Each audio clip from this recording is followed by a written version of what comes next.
Hey guys, it is 11:17 AM on Thursday the 24th of May 2018. It is the release date of Solo: A Star Wars Story and we're going to go see it. I'm hyped, let's go.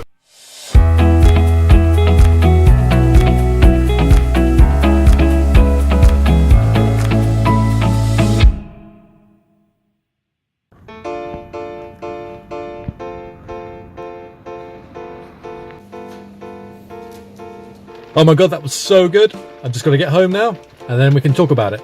Let's go. Woohoo! Wow. Well, what can I say other than that was a damn good movie? You know, you've got to try and compare it to something similar, which I guess would be Rogue One. I would still say I think I prefer Rogue One, but it's very close. I just want to preface this by saying this will be a heavy spoiler review of the film. So if you haven't seen it, go see it. Or if you just really don't care about spoilers, then that's fine. Stick around. I haven't really had time to digest the movie yet, you know. Things are going to come back to me as I kind of try and talk about it. What I will say is I think that any kind of acting worries you have about the movie, there were some rumours that the acting was going to be a bit rubbish in the movie. That is definitely not the case. Alden did an excellent job as Han Solo, as did all the others really. Donald Glover was excellent as Lando Calrissian, very charismatic. I loved some of the new characters, like Enfys Nest, and Tobias Beckett was also a very good character, very well-rounded characters, and they added a lot to the overall sort of arc of the movie. Emilia Clarke was also great. We know she can act. She's brilliant in Game of Thrones. Her character was slightly underdeveloped.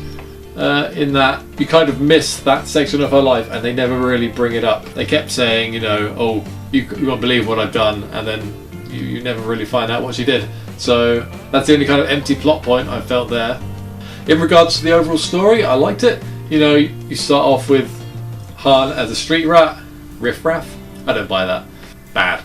But they're on Corellia and they're trying to get out, which is fair enough. It's a good plot point.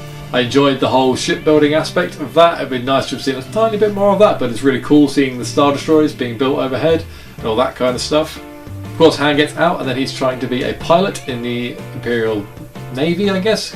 I don't know which one he joined in the end, it didn't make that clear. I'm guessing we saw the Imperial Army besieging whatever they were besieging on that planet. That was a cool costume. I'm tempted, you know, very tempted, but we'll see. We'll see if anyone starts making any kits to do with that costume. Of course, there he meets Beckett and the team, which he ends up joining. And of course, Chewbacca.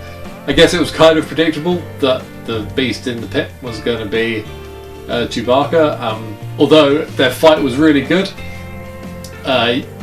You can kind of guess how it was going to end. We know they're going to be friends. I guess the only thing with these kind of movies is that the peril can kind of be taken away, because we know they're not going to die and all that kind of thing. It was quite nice and refreshing seeing Han speak some of the Wookiee language. What is that?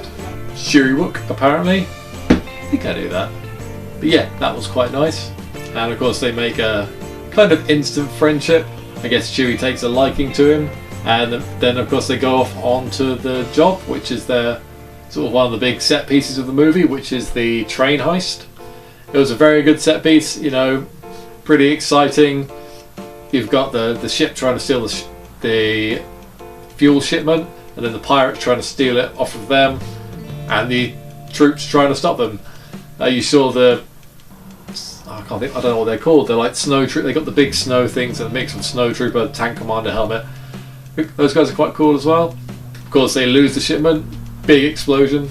They lost some of the crew. Can't remember her name, but it was Tandy Newton played Beckett's other half.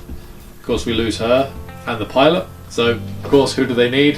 They need a pilot in Han. Now, I thought this movie would include something to do with Kessel. I had an inkling because, you know, you hear about Kessel a lot, but we've never seen it. And of course, we have Han's famous Kessel Run. I was wondering if we were going to see that, and we did. We find out why it's quite a feat to do it in less distance than the prescribed distance, because they have that channel through the maelstrom. They call it a maelstrom, I think they did. They have the path, and then of course to do it quicker you have to go off the path, which he does. That's also a very exciting set piece, probably one of my favourites. I did say it, but Donald Glover is fantastic as Lando. You know, the Falcon looks really swanky. It looks nice and new and well kept. He's everything you'd expect Lando to be at this time. He's got the droid L3. They seem to be making some very prominent droid characters in his movies. In K2SO in Rogue One, and now we have L3. It was L3.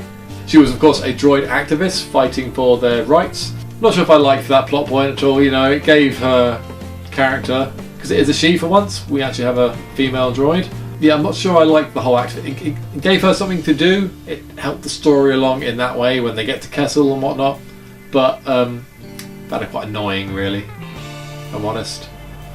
I love the relationship between Han and Chewie. You can see it start to develop through the movie, and you get a few of those kind of quick-fire spit for spat exchanges between them, where Han's, you know, answers something that Chewie said to give the punchline. I love those.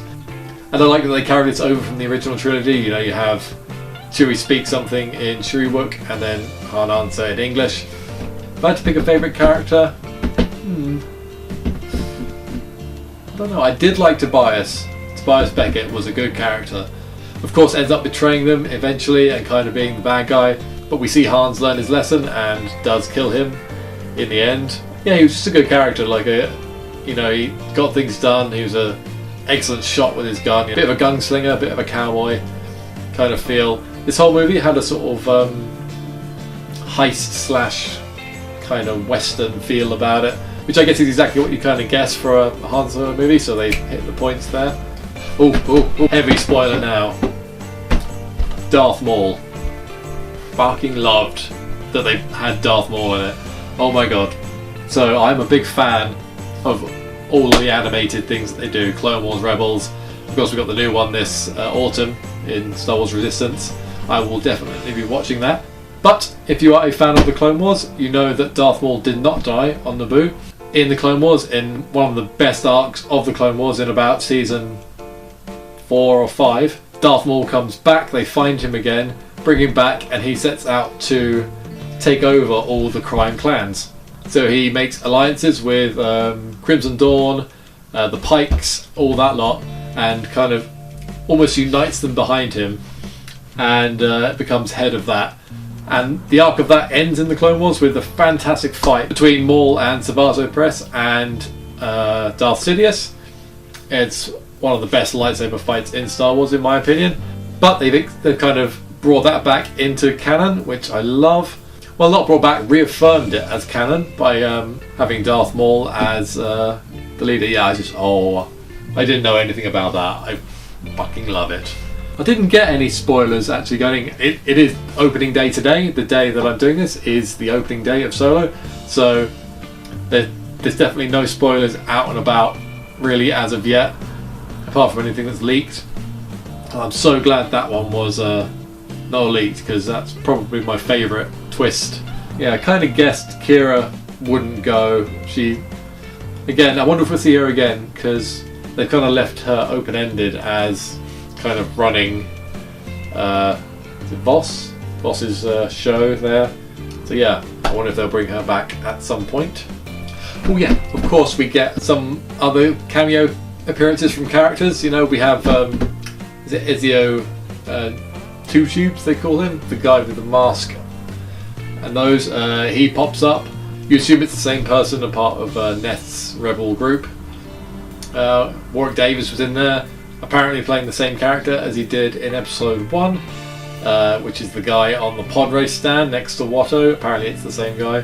That's quite nice.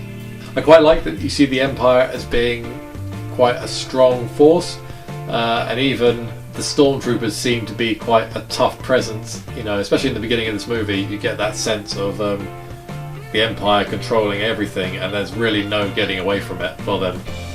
So I really enjoyed that part of it. Oh yeah, so as part, I think it's just Odeon that are doing these for my ticket, but right now they're getting rent. Odeon has these exclusive cards, character cards, so you can either choose from Han and Chewie or Lando and Kira. Han and Chewie, of course.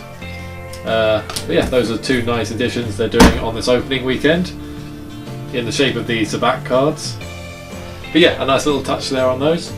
But yeah, overall I thought it was a fantastic movie. probably hitting 8 out of 10 for me. I think 8.5. 8.5 out of 10. It was good. It was very good. So those are my first thoughts fresh out of the cinema on seeing Solo: A Star Wars Story. I hope you enjoyed watching, and of course I'll see you in the next one. Take care. Bye bye.